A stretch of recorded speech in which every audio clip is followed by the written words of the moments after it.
ओम श्री गुरुवे नमः।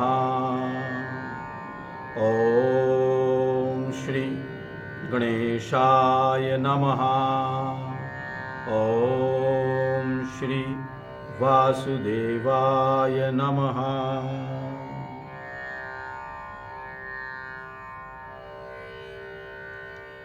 कार्तिक महात्म्य में चौथा अध्याय।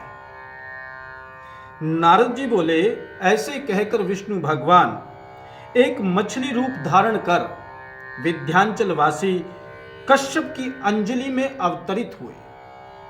उस मछली पर दया करके मुनि ने उसको कमंडल में डाल दिया। जब वो कमंडल में ना समाई तो कमंडल से कुएं में डाला, कुएं से तालाब में डाला और तालाब से समुद्र में डाल दिया। तब वहां मत्स्य रूपधारी भगवान शंखासुर दैत्यों को मारते हुए उसे अपने हाथ में दबाकर बद्री वन को गए। वहां सब ऋषियों को बुलाकर भगवान बोले कि जल के भीतर वेद निमग्न हो गए हैं, तुम उन्हें ढूंढो और शीघ्रता पूर्वक जल में से निकालकर रहस्य समेत ले जाओ। तब तक मैं सब देवताओं समेत प्रयाग में निवास करूंगा। नारद जी बोले, उन तपोबली मुनियों ने तब बीज और यज्ञ मंत्रों सहित वेदों का उद्धार किया। उन ऋषियों में से जितना भाग जिसने भी निकाला वह भाग उसी नाम से प्रसिद्ध हुआ। पीछे सब मुनि मिलकर प्रयागराज को गए और प्राप्त हुए वेद विष्णु भगवान को अर्पित किए। संपूर्ण वेदों को पाकर ब्रह्मा जी ने प्रसन्न हो देव और ऋषियों सहित अश्वमेध यज्ञ किया। यज्ञ के अंत में देवता गंधर्व, यक्ष, पन्नग, गुह्यक पृथ्वी पर दंडवत और प्रार्थना करके बोले, देवाधिदेव, यह समय हमारी प्रसन्नता का है। हे रमापते, ब्रह्मा जी ने स्थान में नष्ट हुए वेद फिर पाए और हमने यज्ञ के भाग प्राप्त किए हैं। इसलिए यह स्थान पृथ्वी पर अत्यंत श्रेष्ठ व पुण्य देने वाला है। यह महीना भी अज्ञान आदि को दूर कर अक्षय फल देने वाला है। ऐसा वरदान हमको दीजिए। श्री विष्णु भगवान बोले, हे देवताओं, जो बात तुमने कही है यही बात मुझको भी पसंद है, सो ऐसा ही होगा। यह ब्रह्म क्षेत्र नाम से सबको सुलभ होगा।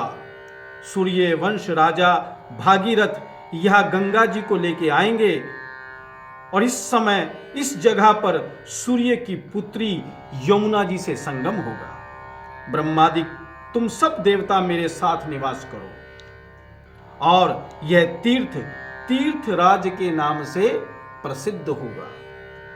यहां किया हुआ दान, तप, व्रत, होम, पूजा आदि कर्म अनंत फलदायक और मेरे पास पहुंचने वाले होंगे। अन्य जन्मों के किए हुए पाप कर्म भी इस तीर्थ के दर्शन मात्र से ही नष्ट हो जाएंगे। ये प्रयागराज तीर्थ का महत्व है कि वहां पर जो हम दान करते हैं, कर्म करते हैं, जितने भी पुण्य करते हैं, उनसे तो हमारे पिछले जन्मों के जो बुरे पाप हैं वह तो नष्ट होते ही हैं। मात्र उस धरती को अपने मस्तक पर स्पर्श करने से, उसके दर्शन करने मात्र से हमारे पिछले जन्मों के जो बुरे कर्म हैं, पाप कर्म हैं, वह भी नष्ट हो जाते हैं। जो मनुष्य देह धारण कर मेरे समीप प्राण परित्याग करेंगे वो मोक्ष को प्राप्त करेंगे।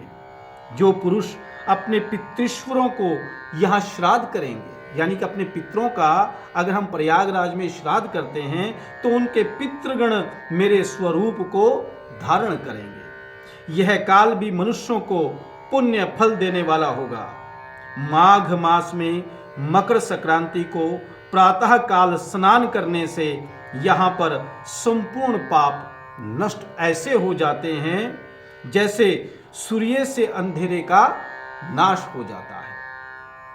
उनको मैं सालोक्य, सामीप्य, सारूप्य इन 3 प्रकार की मुक्ति क्रम से देता हूं।